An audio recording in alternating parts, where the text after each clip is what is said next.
एक और ख़ूबसूरत सुबह के साथ brunch time with doctor Faheem.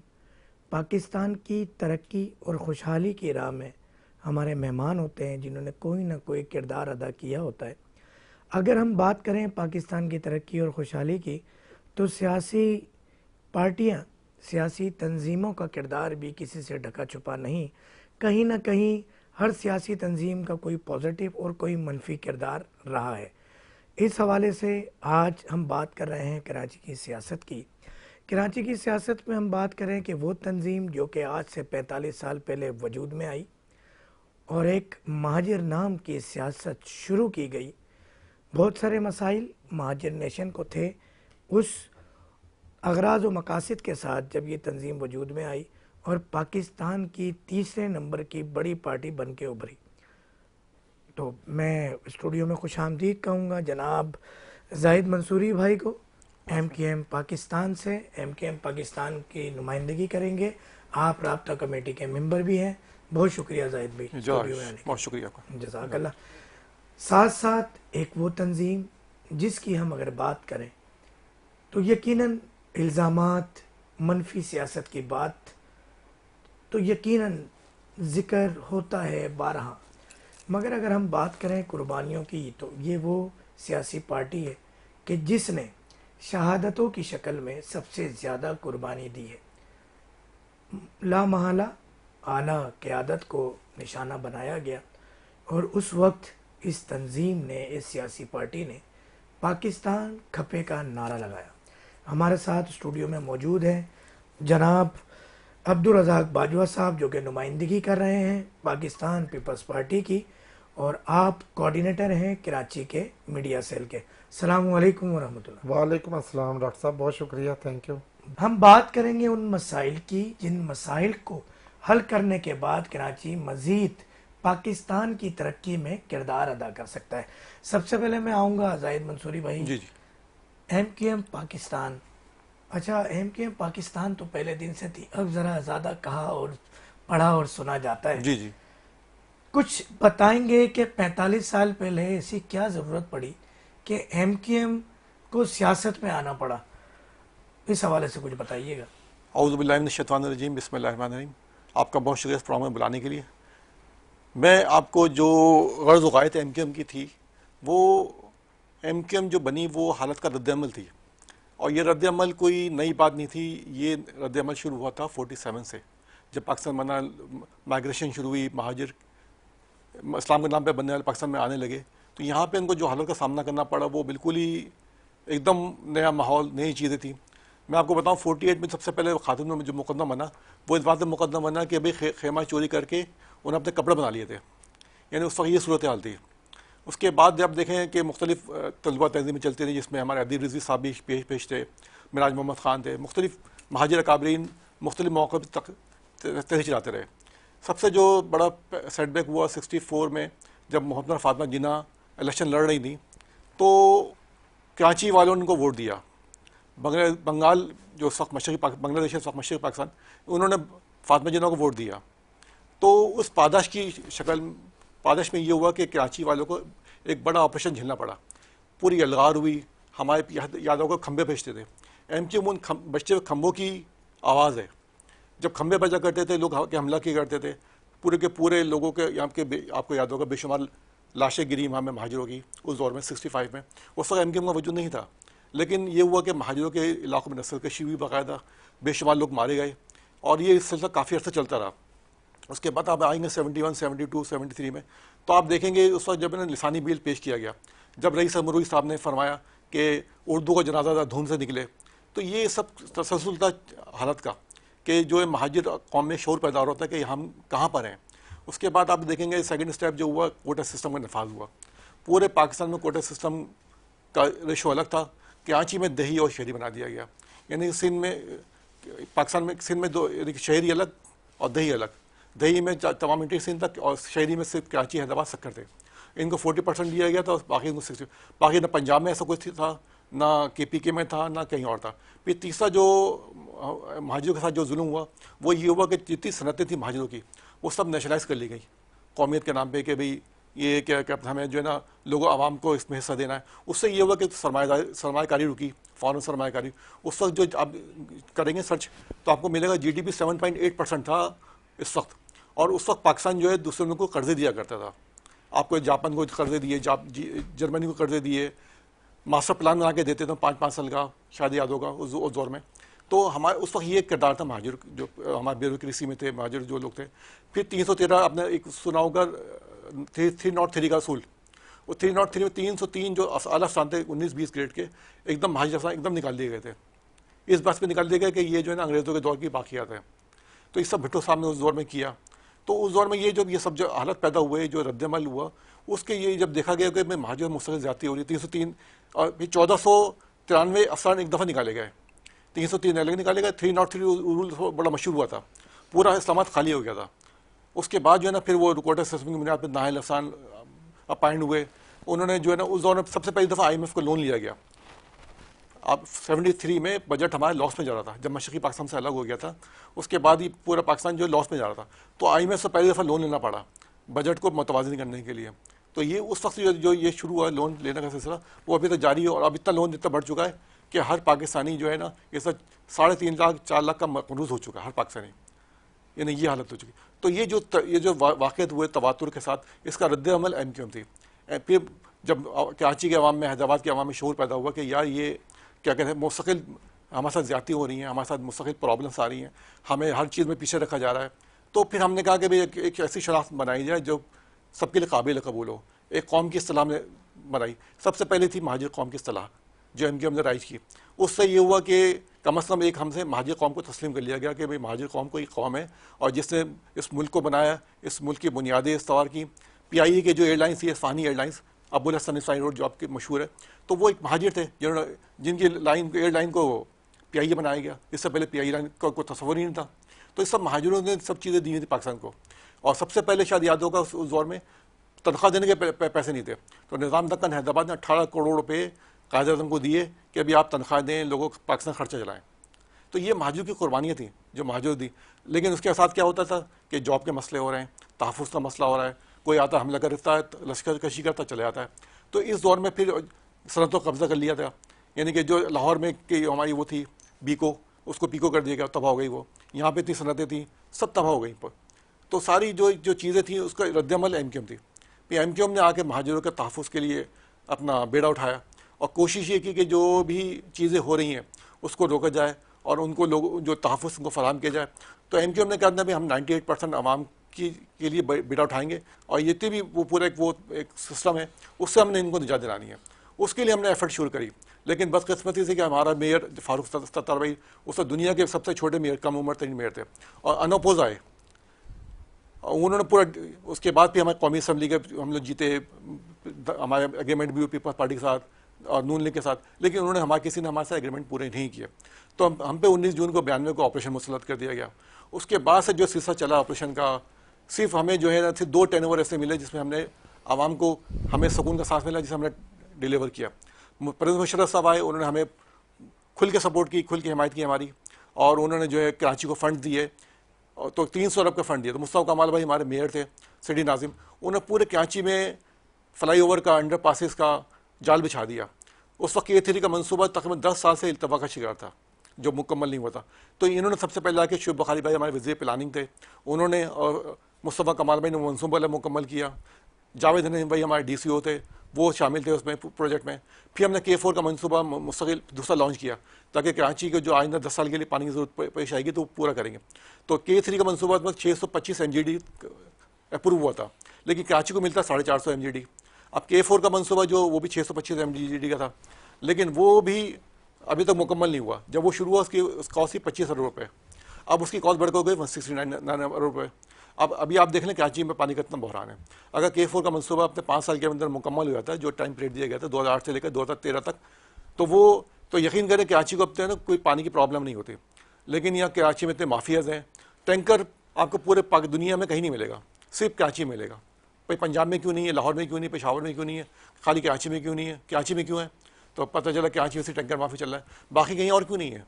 पानी की प्रॉब्लम सब जगह हो सकती है, लेकिन यहाँ पे बाकायदा तौर पे प्लानिंग के तहत कराची के आवाम को, कराची का पानी जो उनका आवाम का पानी है, जो उनका हक है, वो बेचा जा रहा है। तो ये सब ज़्यादती का तसलसल है। MQM इससे आवाज़ भी उठाती रही है और कोशिश भी करती है कि इन मसाइल को हल करे। कराची 70% रेवेन्यू देता पूरे पाकिस्तान का, और अभी भी 2100 अरब का टारगेट कंप्लीट किया है उन्होंने इस पिछले महीने। और ये बाकायदा स्टेट बैंक ने अपनी रिपोर्ट में कहा कि कराची ने लास्ट ईयर से तकरीबन 35% ज़्यादा टैक्स इकट्ठा किया अभी इसके मुकाबले में, और उन्होंने अपना टारगेट 35% ज़्यादा अप्रूव कर लिया। यानी कराची तो इतना दे रहा है, उसके जवाब में इसको क्या मिलता है? 3 अरब रुपये तरक्याती फंड के नाम पे। CM हाउस का खर्चा आपको पता है कितना है तरक्याती उसका? 42 अरब रुपये। ये ऑन रिकॉर्ड है, बजट में 42 अरब रुपये रखा गया कराची CM हाउस की मेंटेनेंस, तज़ीन आराइश और उसके खारिज का खर्चा। और कराची की तरक्की के लिए कितने? 3 अरब रुपये, यानी 36 अरब रुपये सालाना। अब अंदाज़ा कर ले, वज़ीर आला हाउस इतना सा है और कराची जो है 4 करोड़ की आबादी का शहर है। जब तक इसको एडमिनिस्ट्रेटिव यूनिट नहीं बनाएंगे तो कराची के जो है प्रॉब्लम यही चलती रहेगी और इसको कोई हल करने वाला नहीं है। कराची के हल जो करेंगे वो यहीं के आवाम करेंगे, और हमें जब तक उस वक्त तक नहीं करेंगे जब तक ये सूबा नहीं बन जाएगा या इसको एडमिनिस्ट्रेटिव यूनिट नहीं बना देंगे, जब तक ये प्रॉब्लम हल नहीं होगी। बहुत बेहतरीन बात आपने बताई कि इससे बहुत सारे सवालात निकलते हैं जाहिद भाई, मगर हम पहले आते हैं हमारे पाकिस्तान पीपल्स पार्टी की जो नुमाइंदगी कर रहे हैं और कराची मीडिया सेल के आप कोऑर्डिनेटर हैं। कराची शहर, जब पाकिस्तान की तरक्की और खुशहाली की बात आती है तो कराची शहर के डेवलपमेंट के हवाले से बात आती है। हम ये देखते हैं पीपल्स पार्टी पे पहले दिन से इल्ज़ामात लगते हैं। मिसाल के तौर पे अब ये जो यूनिवर्सिटी रोड पे रेड लाइन के हवाले से काम चल रहा है, या हम करीमाबाद अंडरपास की बात करें, मुनव्वर चौरंगी अंडरपास की बात करें, तो इस वक्त मईशत में सपोर्ट करता है कराची पूरे पाकिस्तान को। मगर हमारे एक तो तरक्याती काम वैसे ही नहीं होते, और अगर कुछ शुरू हो जाते हैं तो वो इतनी तवालत का शिकार हो जाते हैं कि आवाम बिल्कुल बदजन हो जाती है। इस हवाले से आपका क्या मौक़िफ़ है? जी बहुत मेहरबानी डॉक्टर साहब, आप शुक्रिया, आपने मुझे अपनी पार्टी का मौका पेश करने का मौका दिया। जहाँ तक कराची के तरक्याती काम की बात है तो मैं 1971 से बात करता हूँ। लियाकताबाद सुपर मार्केट किसने दी? हॉस्पिटल जो लियाकताबाद का बड़ा सरकारी अस्पताल है वो भुट्टो साहब ने दिया। सुपर मार्केट भुट्टो साहब ने दी। न्यू कराची में बड़ा सरकारी हॉस्पिटल भुट्टो साहब ने बनाया। कोरंगी में ये सारा काम तो हमने किया है। और कोई ऐसी कोई बड़ी सड़क, शायरा, कोई हस्पताल अगर किसी और जमात ने बनाया है तो मैं ज़रूर अपने भाई से गुजारिश करूँगा कि MKM भी 30, 35, 40 सालों से इक़्तिदार का हिस्सा रही है और सारी जमातों के साथ रही है। पाकिस्तान पीपल्स पार्टी के साथ भी रही है, नून लीग के साथ भी रही है, मुशर्रफ के साथ भी रही है, पता नहीं और ना जाने काफ लीग, नून लीग, जीम लीग, सबके साथ ये जुड़ जाते हैं। और लेकिन अगर इन्होंने कोई ऐसा कराची को कोई प्रोजेक्ट दिया है, कोई बड़ा हॉस्पिटल दिया है, कोई बड़ी यूनिवर्सिटी दी है, कोई तो वो मुझे ज़रूर उसकी निशानी। सारे काम पाकिस्तान पीपल्स पार्टी ने किए। शारा फैसल पाकिस्तान पीपल्स पार्टी ने बनाई। आज भी हमने जो कोरंगी को और डिफेंस को जो हमने मिलाया है सुपर हाईवे के साथ, वो शारा भुट्टो अभी हमने दी है। आज भी जो सड़कें मैन यूनिवर्सिटी रोड पर जो ग्रीन लाइन कहते हैं या BRD कह लें, जो भी उसका नाम आप कह लें, वो भी पाकिस्तान पीपल्स पर। यहाँ पे ट्रांसपोर्ट का निज़ाम बहुत ख़राब हो चुका था। लोग चिन रक्शों में और पता नहीं किस किस तरीके से लोग सफ़र कर रहे थे मज़दा में बैठकर। तो हमने ट्रांसपोर्ट का हम बड़े जितने चैलेंजेस होते हैं हमेशा पाकिस्तान पीपल्स पार्टी ने उन्हें कबूल किया।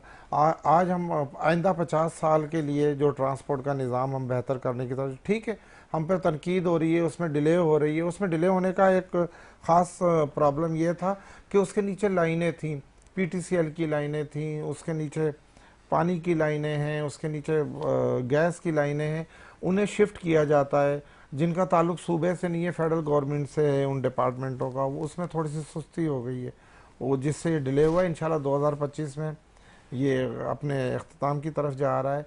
और मैं ये कहता हूँ कि अब्बासी अस्पताल किसने दिया? आपके सारे जितने तरक्याती काम इस शहर की में आज भी हो रहे हैं। और इससे कब मैं आपको बात के बीच में माजरत के साथ इंटरप्ट करूंगा, अगर हम 70-75 साल की बात करें तो क्या ये तरक्याती काम कम नजर नहीं आते? बिल्कुल कम और है। जो मौजूदा सूरत हाल है इस हवाले से तो बताएं जरा। देखें देखें उसमें उसमें आप देखें कि पाकिस्तान पीपल्स पार्टी को कितना मौका मिला है, मतलब इक़्तिदार का।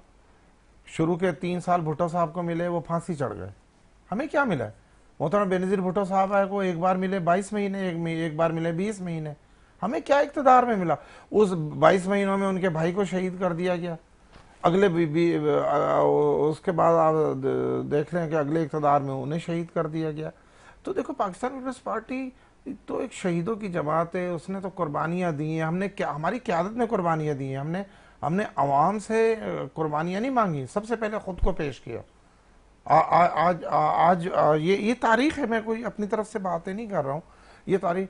तो ये कहना कि पाकिस्तान पीपल्स पार्टी ने कम काम की, देखें ये शहर 3 बार एमकेएम को मेयरशिप मिली है इस शहर की, चाहे वो मुस्तफ़ा कमाल साहब की शक्ल में मिली, या वसीम अख्तर साहब की शक्ल में मिली, या शायद डॉक्टर फारूक सत्तार साहब की। और फिर एमकेएम में हमेशा सीनियर मिनिस्टर और मिनिस्ट्रियाँ सूबाई, वफाकी, और फिर जब मुशर्रफ साहब का दौर आया उसमें तो एमकेएम को बहुत ज़्यादा पावर्स मिली। आप बताएं कि उसमें कोई ऐसा, अगर 2-3 फ्लाईओवर बनाने से और 2-3 अगर सड़कें, अगर पुलें वुलें बनाने से अगर आप समझते हैं कि कराची बन गया है, तो ये मैं समझता हूँ।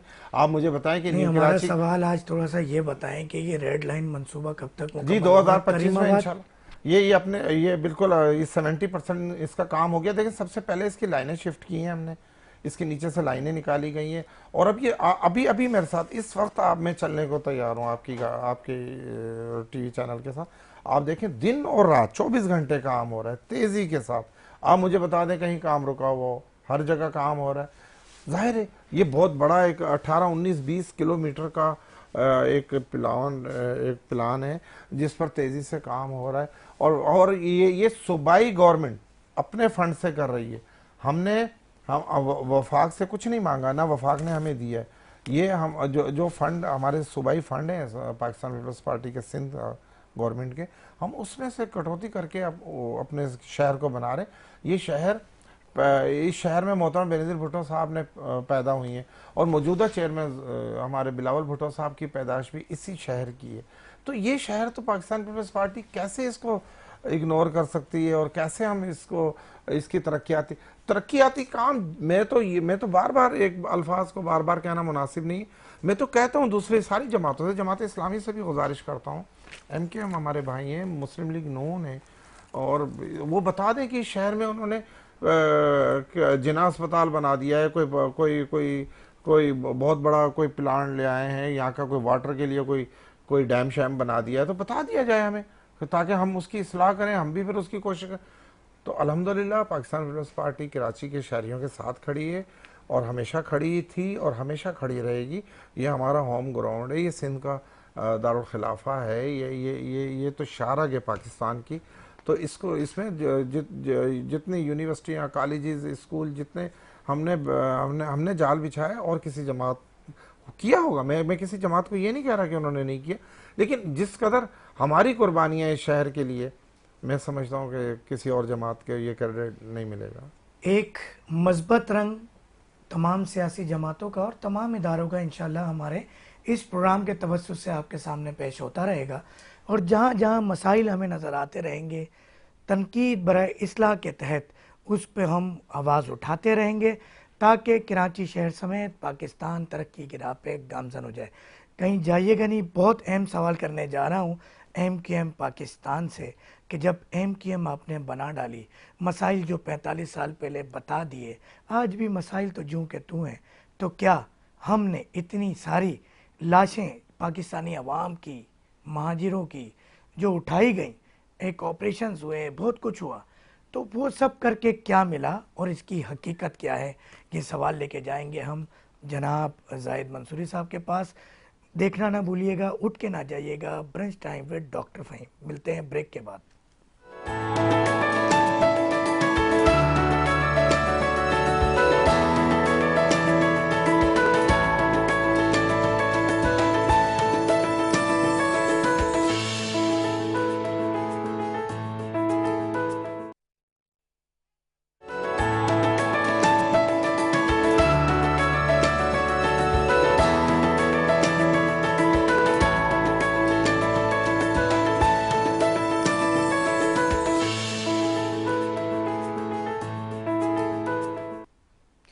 पाकिस्तान की तरक्की और खुशहाली की राह में ये सवालात का सिलसिला और मेहमानों की यहाँ आमद का सिलसिला जारी रहेगा और आपका जुड़े रहने का, देखने का बहुत बहुत शुक्रिया। Brunch time with doctor Fahim. सवाल लेकर गए थे हम जाहिद मंसूरी साहब के पास, आपने मसाइल गिनवाए, मसाइल बताए, आज भी मसाइल देखें तो आप बस एक सवाल कि हम जो आपने बताया 1965, 73, 71, 47, 52, इन तमाम महाजिरों के साथ जो भी मामलात हुए, एक आपने शनाख्त मिली महाजिरों को, मगर जितनी लाशें पहले उठी महाजिरों की, क्या एमकेएम बनने के बाद उसका सिलसिला कुछ बढ़ सा नहीं गया? देखिए मसला ये था ना कि ये तो स्टेटस को जो है ना वो अगेंस्ट है मिडिल क्लास लोगों के साथ। जो मिडिल क्लास लोग हैं पाकिस्तान के लोग, वो उसके स्टेटस को उनके सख्त खिलाफ है।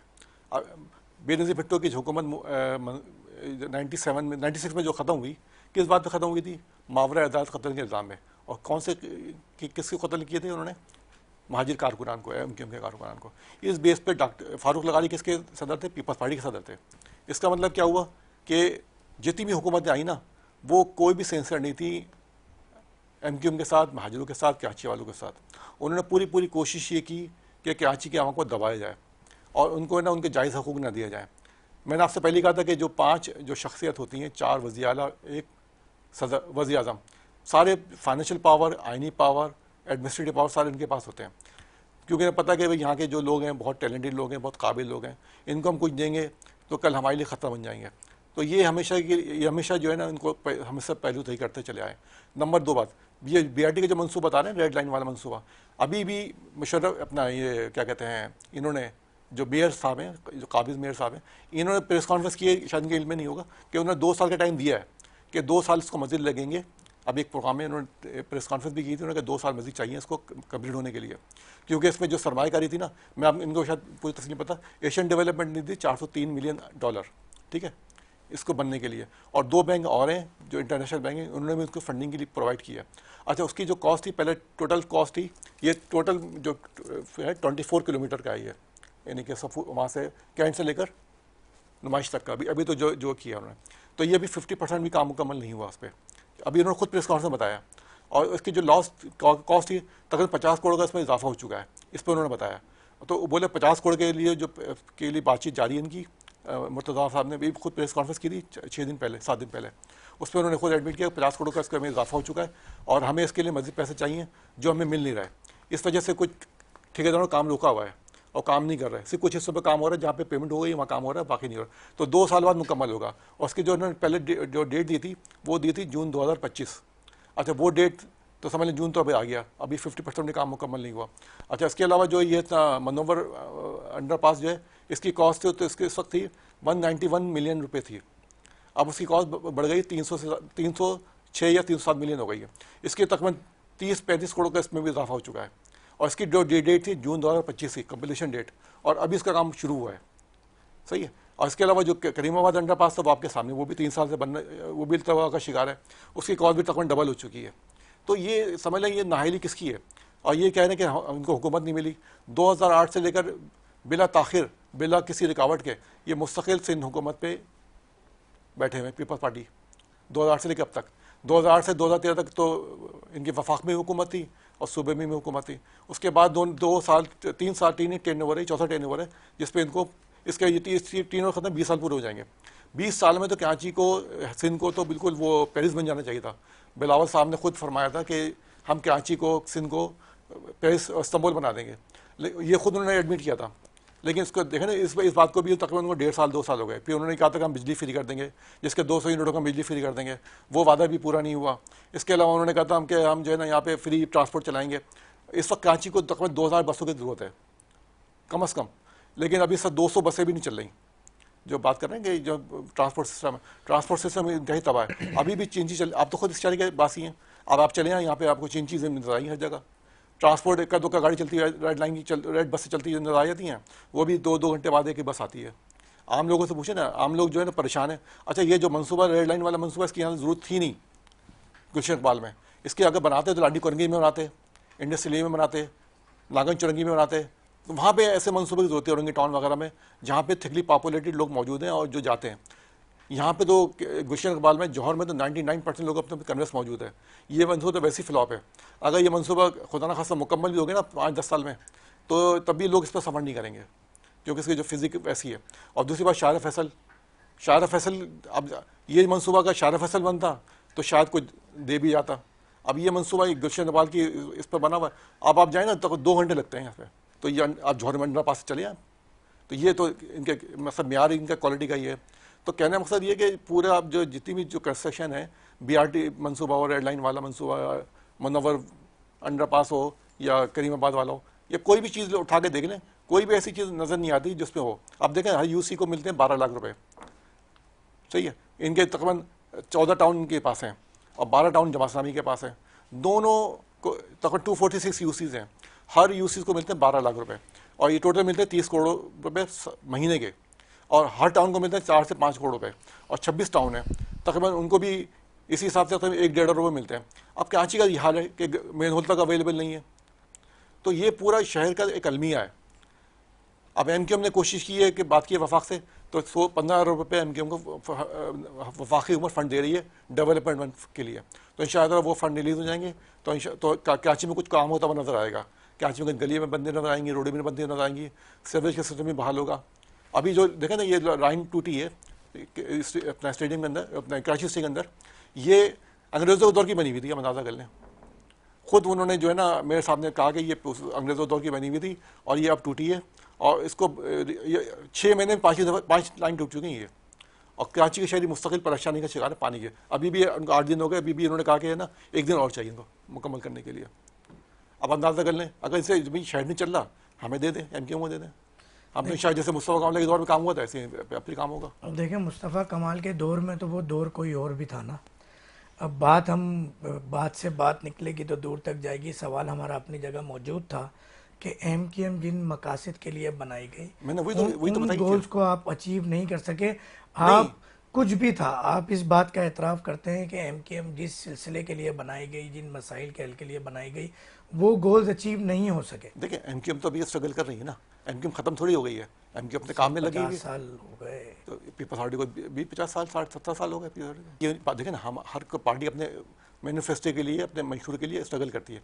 हमारी स्ट्रगल अभी जारी है, और इंशाअल्लाह ताला वो वक्त आएगा और हमने इसके लिए उसको एक हल दे दिया, या एडमिनिस्ट्रेटिव यूनिट में जाएगा तो हाँ, सारे मसले हमारे सर, हल हो जाएंगे। आपकी इस स्ट्रगल के चक्कर में एक तासुब की जंग छिड़ी शहर कराची में, और इसके नुकसान ज़्यादा हुए हैं। लोग कहते हैं, सवाल लेके मैं दोबारा आऊँगा। देखिए, तासुब की बात आपने करी ना, मैंने आपको पहली मिसाल दी। तासुब कब शुरू हुआ? 65 में तासुब शुरू हुआ, जब फातिमा जिन्ना का साथ हम दे रहे थे, हमारे पर लश्कर कशी हुई, उस वक्त तो तासुब सामने हो गया कोई ना। पार्टी मौजूद नहीं थी। महाजिर से तासुब था ना, महाजिर से तासुब था। फिर सिंधी बिल आया 71 में। रईस अमरो ने क्यों कहा कि भाई उर्दू का जनाजा धूम से निकले? क्यों कहा रईस अमरो साहब ने? वो जो भी था, तासुब था ना, तो हुआ ना। मगर एक पार्टी कोई उसको क्लेम करने वाला नहीं था। मगर जब MQM एक वजूद में आई, एक कौम के साथ एक ज्यादती हो रही थी ना, तासुब हो रहा था ना, उसी के रद्द-ए-अमल के नतीजे में MQM बनी। आज खत्म हो गया वो तासुब। जारी है तासुब, उसके लिए हम स्ट्रगल MQM कर रहे हैं। नाकाम हो गई। नहीं, कहाँ नाकाम हो गई भाई? जिसके MQM की कोई कामयाबी। पहली जो बात हो गई थी कि ये कबायली इलाके हैं सारे। MQM महाजर जहाँ हिजरत करके आए, सब कबायली कल्चर है, और उनके जहनों में जो है ना वो एक्सेप्ट करने को तैयार नहीं है महाजर कौम को।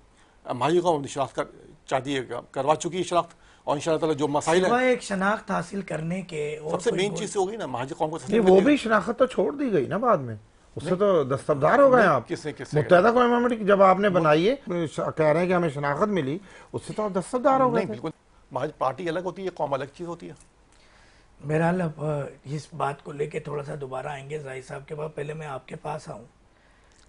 जब से पाकिस्तान पीपल्स पार्टी बनी, जब से कराची में सियासत का मौका नहीं मिल सका, उस तरीके से जो 7-8 साल पहले एक कहते हैं कि झोली में आके कराची शहर गिरा, पाकिस्तान पीपल्स पार्टी ने अपनी तारीख में पहली मरतबा मेयर की सीट जीती, जिस पे दुनिया हैरान और परेशान है। जो क्लेम, शिकायतें दीगर पार्टियां करती रहीं कि सूबाई हुकूमत हमारे पास नहीं, वफाकी हुकूमत हमारे पास नहीं, एक इस वक्त मरकज़ में पाकिस्तान पीपल्स पार्टी एक बहुत बड़ा मजबूत सतून है। हम बात करते हैं सूबाई हुकूमत की, तो जिस तरह आपने गुज़िश्ता गुफ्तगू में कहा कि पीपल्स पार्टी को मौका कब मिला, तकरीबन 80 to 90% time of peoples party जब से वजूद में आई, सिंध में हुकूमत की आपने, थोड़ा सा सुनिएगा। जी उसके बाद हम बात करें, अल्हम्दुलिल्लाह पहली मर्तबा बल्दियात में भी अक्सरियत में आप आ गए। मगर हम काम की अगर रफ्तार का मुकाबला करें तो जमात इस्लामी के दौर पे या तो काम होते नज़र आए कराची शहर में, या बुनियाद नेमतुल्लाह टाइम के बुनियाद इफ्तिताह और चीज़ें नज़र आईं, या फिर मुस्तफ़ा कमाल साहब का टाइम। मगर हम डेफिनेटली मुस्तफ़ा कमाल साहब के पीछे जो लोग थे उस वक्त के, जो उस वक्त की MKM थी, तो वो लोग थे। मगर पाकिस्तान पीपल्स पार्टी इतना खुला ग्राउंड तो कभी भी नहीं मिला। आपने जब से पाकिस्तान पीपल्स पार्टी बनी, क्या दोबारा कोशिश की कि कराची शहर दारुल खिलाफा बने पाकिस्तान का? हम क्या इस वक्त सिंध की बात कर रहे हैं, और कराची की तरक्की में कोई किरदार अदा करने का आज आपको मरकज़ में आपकी फुल के शहबाज साहब नहीं आगे पीछे हो सकते, सूबाई भी है, बल्दियात भी है, तो क्या कुछ कर सकते हैं या क्या कुछ कर गुजरेंगे?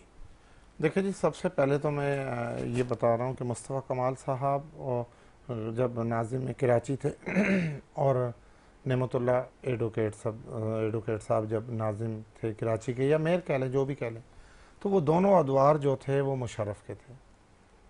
जनरल मुशर्रफ साहब का दौर था, सेमी मार्शल था मुल्क में, और वो उन दोनों दौरों में पाकिस्तान पीपल्स पार्टी इक़्तिदार का हिस्सा नहीं थी, हम अपोजिशन का हिस्सा थे। और उन्होंने जो डायरेक्ट फंडिंग दी थी वो इस डायरेक्ट जनरल मुशर्रफ साहब क्योंकि चीफ एग्जीक्यूटिव थे इस मुल्क के, उन्होंने डायरेक्ट फंडिंग दी कराची को, और उस दौर में जो भी काम हुए मैं उसको अप्रिशिएट करता हूँ, अच्छी बात है। और लेकिन उसमें पाकिस्तान पीपल्स पार्टी उन दिनों में इक़्तिदार में नहीं थी।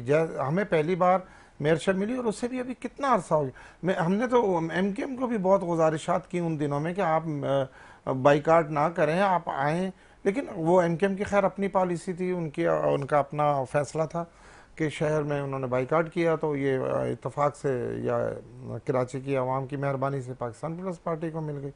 हम देखें, हमारी नीयतों में कोई फतूर नहीं है।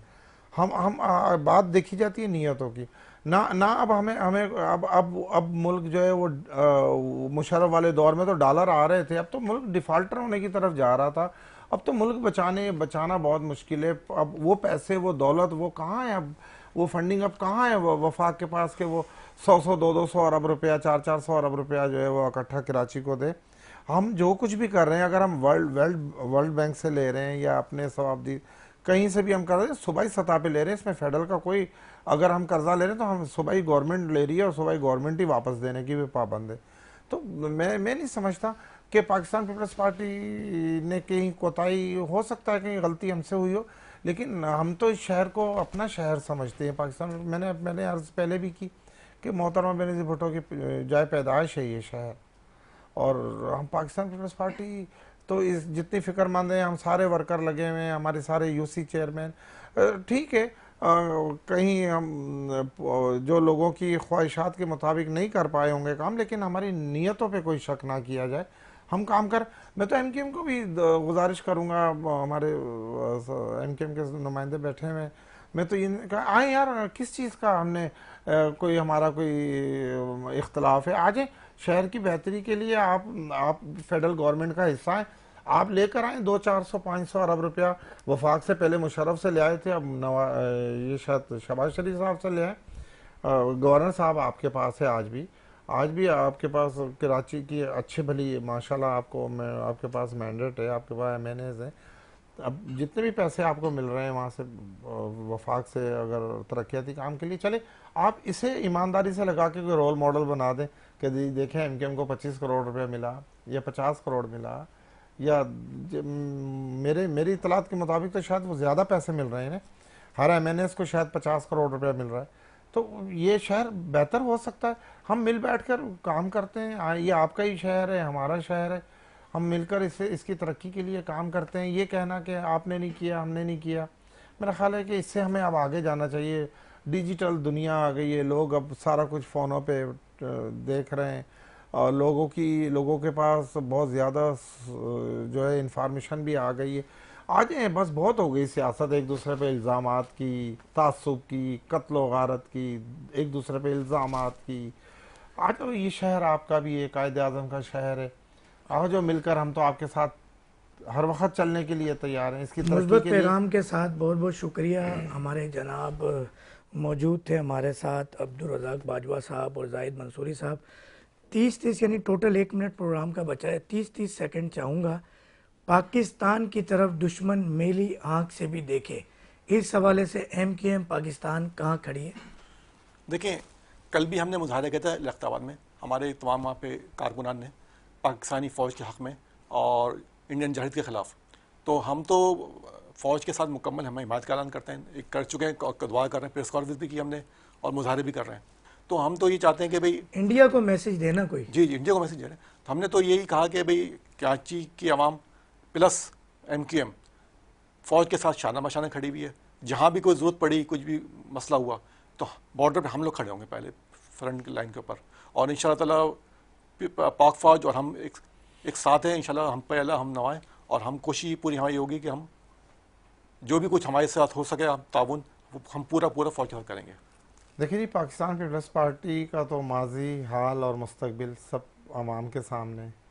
हमने तो पहले भी 1971 में भी पाकिस्तान पीपल्स पार्टी का रोल जो है देख चुके हैं। यहाँ पे 1 लाख फ़ौजी जुल्फ़िकार अली भुट्टो साहब इंडिया से बातचीत के ज़रिए वापस ले आए थे, और वो जो ख़िता जो हमारी उस वक्त की जंग में हम शिकस्त खा गए थे वो भी वापस हमने लिया। तो पाकिस्तान पीपल्स पार्टी तो पाकिस्तान खपे का नारा लगाती है। हम तो पाकिस्तान के साथ खड़े हैं, पाकिस्तान के नाम पड़ोसी मुल्कों को पुरजोश मैसेज दें। मेरे तो मैसेज तो यही है कि सबसे पहले पाकिस्तान है जी। हमें पड़ोसी ममालिक से भी यही उम्मीद करते हैं हम कि हम अच्छे पड़ोसियों की तरह हम एक दूसरे से अब लड़ना नहीं चाहते। हम तो इंडिया से भी ये कह रहे हैं कि यार देखें, लड़ाइयाँ जो हैं ये किसी मामले का हल नहीं है, आप भी तबाह हो जाएंगे, हम दोनों एटमी ताकत हैं, वो भी हैं और हम भी हैं। तो ये कहना कि अल्हम्दुलिल्लाह पाकिस्तान जुल्फ़िकार अली भुट्टो ने जो इसको एटमी ताकत बनाकर गए, जो एहसान जुल्फ़िकार अली भुट्टो ने अपनी जान देकर किया है, वो आज दुश्मन को पता है पाकिस्तान एटमी ताकत है, किसी की जरूरत नहीं है। और अगर कोई जरूरत करेगा तो क्या MQM, क्या पीपल्स पार्टी, क्या फलाना, हम सब एक हैं, हम सब एक हैं। इस नारे के साथ हम अलविदा करते हैं। देखना ना भूलिएगा हर हफ्ते और इतवार के सुबह 10:05 पे brunch time with doctor Fahim. Pakistan जिंदाबाद, पाक फौज जिंदाबाद। अस्सलामु अलैकुम व रहमतुल्लाह।